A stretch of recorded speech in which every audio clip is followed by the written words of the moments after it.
가지고 일주일 정도 이제 남은 4월까지 묵상을 합니다.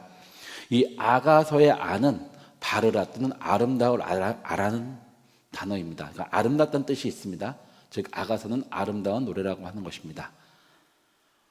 우리가 이제 구약 성경을 나눌 때 욥기부터 아가서까지 5권의 성경을 우리는 시가서 또는 지혜서라고 합니다.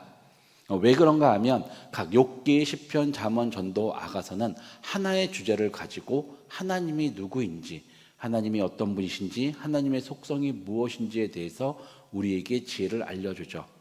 욥기는 고난이라는 주제를 가지고 하나님이 어떤 분이신지 알려주십니다. 그리고 시편은 복 있는 사람이라는 주제를 가지고 복 있는 사람이 어떤 사람인지, 복 있는 사람이 무엇을 하고 복으로부터 멀어진 사람은 어떤 사람인지에 대해서 이야기를 합니다. 잠언은 아들을 향한 아버지의 사랑, 아들을 향한 아버지의 가르침이라는 그 주제를 가지고서 하나님에 대한, 특히 지혜에 대한 그 지식을 전달해 줍니다. 전도서는 인생의 헛됨이라는 주제를 가지고 우리가 인생을 어떻게 즐겨야 되는지, 어떻게 향유해야 되는지, 하나님이 주신 그 인생을 우리가 어떻게 살며 무엇을 추구해야 되는지 이야기를 합니다. 아가서는 바로 사랑을 주제를 가지고 우리에게 우리와 하나님의 관계가 어떤 관계가 되어야 되는지, 그리고 그 하나님의 사랑, 우리를 향한 하나님의 사랑, 그리고 우리가 하나님을 향한 그 사랑이 어떤 사랑인지에 대해서 이야기를 해주죠. 오늘 시작은 솔로몬의 아가라고, 솔로몬의 아름다운 노래라고 하면서 이야기합니다. 사실 이 아가서는 되게 좀 어렵습니다. 이해하기 어렵습니다. 욥기부터 앞에 전도서까지는 이야기를 하는 사람은 한 명입니다. 그러니까 화자가 한 명입니다. 그래서 그 한 명이 이야기를 쭉 하면서 이 사람의 마음이 어떻게 바뀌는지, 마음이 어떻게 흘러가면 되는지를 알 수 있지만, 이 아가서는 그렇게 하다 보면 때로는 이해가 되지 않을 때가 있습니다. 왜 그런가 하면 이 성경 제목인 것처럼 노래이기 때문입니다. 그리고 또 한 사람이 하는 노래가 아닙니다.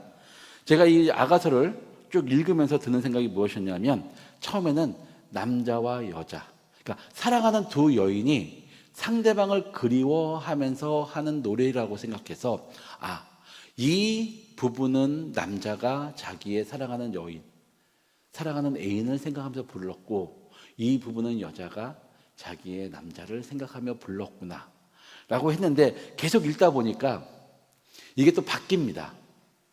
그래서 어떤 목사님은 이렇게 얘기하더라고요. 아가서를 무엇이나 하냐면 그 옛날 이스라엘 지방, 유대 지방에서 있었던 그 결혼식의 축하 공연의 내용이라고 얘기를 합니다. 그러니까 우리가 이렇게 생각하시면 됩니다. 그 뮤지컬에 보면 두 남녀 주인공이 따로 떨어져 있습니다. 근데 어쩐 일인지 같은 시간에 저 하늘의 별, 달을 보며 서로 상대방을 생각합니다. 물론 상대방은 서로 그렇게 모르지만 각자 마음의 감정에 충실해서 하고 있는데 같게 되죠. 여자 주인공이 노래를 부릅니다. 남자 주인공을 생각하며 노래를 부르면 그 여자 주인공의 노래가 끝나면 바로 남자 주인공의 답가가 시작이 되죠. 그리고 남자 주인공이 끝나면 또 여자 주인공의 노래가 시작됩니다. 이렇게 보시면 됩니다. 그리고 중간중간에 그 이야기를, 그 둘의 노래를 듣고 마치 증인인 것처럼 코러스가, 합창단이 또 하나의 노래를 하면, 이런 식으로 서로 주고받으며 하는 그런 공연, 그런 노래로 보고, 그래서 읽으시면 더 쉽게 이해될 수 있습니다. 문제는 이 부분이 여주인공이 했는지, 이 부분이 남자가 했는지, 이 부분이 합창단이 했는지를 모르기 때문에 이걸 누구라고 하느냐에 따라서 내용이 달라지고, 때로는 그 해석하는 부분이 달라질 수 있다는 것이 가장 큰 어려운 점이죠.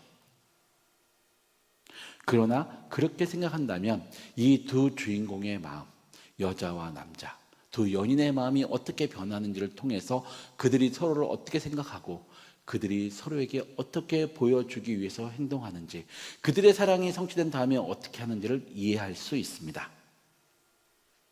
오늘도 보면 이 두 주인공이 나옵니다. 우리는 흔히 술람미 여인이라고 얘기하는, 알고 있는 그 여인과 솔로몬이 나타나서 이야기를 합니다. 특히 이 부분에 오늘 5절과 6절을 보면 이 여인은 솔로몬의 왕을 봤을 때 걱정이 됩니다. 무엇이라 얘기합니까? 5절에서 내가 비록 거무나, 그는 마치 자기가 게달의 장막처럼 검다고 얘기합니다. 게달이 누구냐 하면 바로 아브라함의 아들 이스마엘의 둘째 아들을 얘기합니다. 그 둘째 아들의 이름이 게달이고 그들의 후손을 게달의 자손, 게달의 후손이라고 얘기하죠. 이들의 특징은 무엇이냐면 검은 염소의 털로 장막, 텐트를 만듭니다. 그러니 그들의 텐트는 검은색이죠. 그는 자신의 피부가 검은 것에 대해서 걱정을 합니다. 그리고 6절에서 이렇게 얘기합니다. 내가 이렇게 검게 된 것은 내가 햇볕을 맞았기 때문이다. 그리고 이 햇볕을 맞은 것도 내가 원해서 맞은 것이 아니라 내 어머니의 아들들. 내 어머니의 아들들이 누굽니까? 내 오빠 아니면 내 남동생입니다. 근데 오빠나 남동생이라 얘기하지 않고 내 어머니의 아들들이라 얘기하죠. 아마 사이가 좋지 않았던 것 같습니다.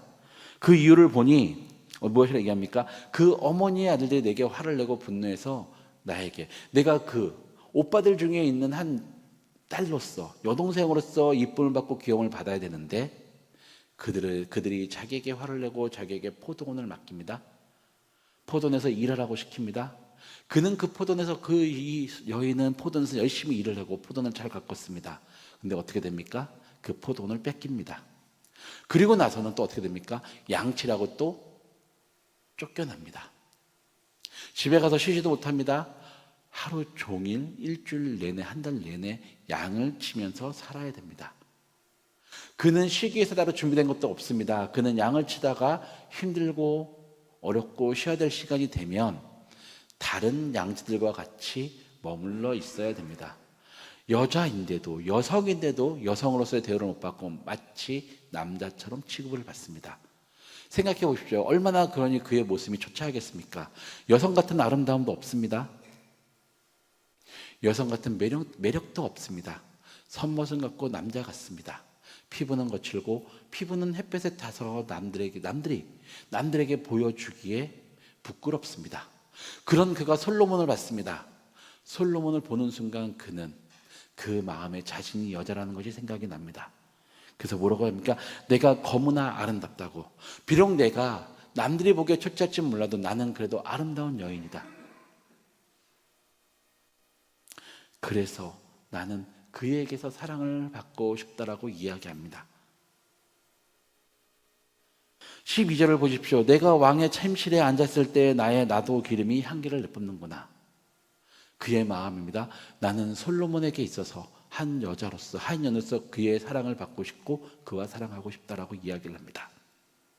그래서 그 남자가 솔로몬이 얘기합니다. 13절부터 이렇게 하죠. 나의 사랑하는 자는 이 여인은 내 품 가운데 모략 향주머니다. 나의 사랑하는 자는 내게 엔디게 포도원의 고베라 송이로구나. 무슨 뜻입니까? 그 여자, 그 여인이 피부가 검고요 거칠고 마치 선머슴 같더라도 그 여인은 나에게 있어서 아름다운 향기고 내가 보기에 가장 아름답고 내가 품고 보호하고 싶고 나와 내 곁에 두고 싶은 존재라고 이야기합니다. 우리는 이 부분, 이 두 여인의 지금 두 연인이 이야기를 통해서 알 수 있는 것은 하나님이 우리를 어떻게 생각하시는지입니다. 하나님을 제대로 믿고 하나님을 제대로 만나면 우리가 씻을 수 없는 죄인임을 느끼게 됩니다. 하나님 앞에 나갈 수 없는 자임을 느끼게 됩니다. 하나님께 우리 자신이 누구인지 내가 누구인지 드러낼 수 없을 정도로 부끄러워집니다. 이 여인이 솔로몬을 봤을 때 사랑하는 정말 아름답고 멋지고 사랑스러운 그 남자를 봤을 때 내가 초라해짐에도 그렇게 고백하지 않습니까? 그럼에도 솔로몬은 그 여인이 가장 아름답습니다. 솔로몬은 그 여인이 가장 사랑스럽습니다. 하나님이 지금 우리를 그렇게 보고 계십니다. 우리가 죄인이고 우리가 하나님이 인도하시는 바른 길이 아니라 그 옆부릇에서 우리가 되게 초췌하고 몰골이 형편이 없고 정말 다른 사람들에게 내보일 수 없는 상태일지라도 하나님은 우리를 그렇게 보십니다. 너는 내 품에 모략 향주머니구나. 너는 저 포도원의 고베라 성이로구나. 비록 내가 사론의 수나고 골짜기의 백합화처럼 너 자신이 형편없게 보인다고 너가 고백할지라도 너는 저 가시나무들, 더 형편없는 나무들 중에서 유일하게 아름답고 빛을 내고 사람들의 눈길을 끄는 백합화구나. 그 하나님이 마치 남자가 여인을 받아들여 잔치집, 혼인잔치일 것입니다. 혼인잔치집에 이끌어서 그 둘의 혼인잔치가 이루어지는 것처럼 하나님이 우리를 이끌어 들으십니다. 그 잔치집에 이끌어 들으시고 그 잔치집에 우리를 주인공으로 만드시고 우리가 하나님과 함께 할 수 있도록 우리를 이끄십니다. 이 솔로몬의 마음, 한 여자를 사랑하는 그 여인을 진정으로 사랑해서 그 여인이 그 세상의 어느 누구보다도 아름답게 보고 이야기하는 이 마음이 우리를 보시는 하나님의 마음입니다. 여러분 잊지 마십시오. 우리가 힘들고 지칩니다.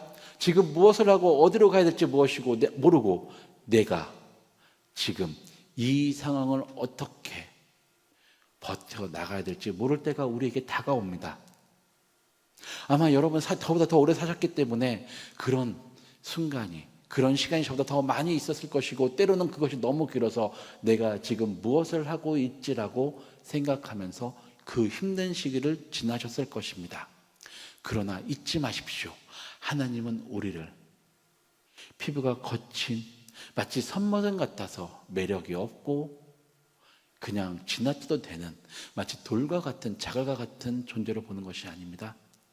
우리를 자기 품속에 향기 나는, 나를 진짜 향기로서 사람들에게 관심을 끌게 하고 사람들의 그 눈길을 받게 하는 모락 향주머니처럼 아름다운 고베라 꽃송이처럼, 그리고 저 가시나무 속에 있는 백합화처럼 우리를 보시고 우리를 인생의 주인공으로 만드시는 분이심을 잊지 마십시오. 그리고 힘들 때마다 오늘 말씀을 생각하며, 그래, 하나님은 나를 그렇게 생각하시고 하나님은 나를 그렇게 보시고 하나님은 나를 그렇게 만드시니 비록 지금 힘들지라도 내가 이 순간을 통해서 더 아름답게, 더 귀하게 변화되고 있다는 그 사실을 마음속에 나를 지탱하는, 내가 힘든 시기를 이길 수 있도록 나를 이끄는 하나의 나침반처럼 이정표처럼 생각하며 살아가시는 여러분들이 되시기를 기도하고 축원하겠습니다.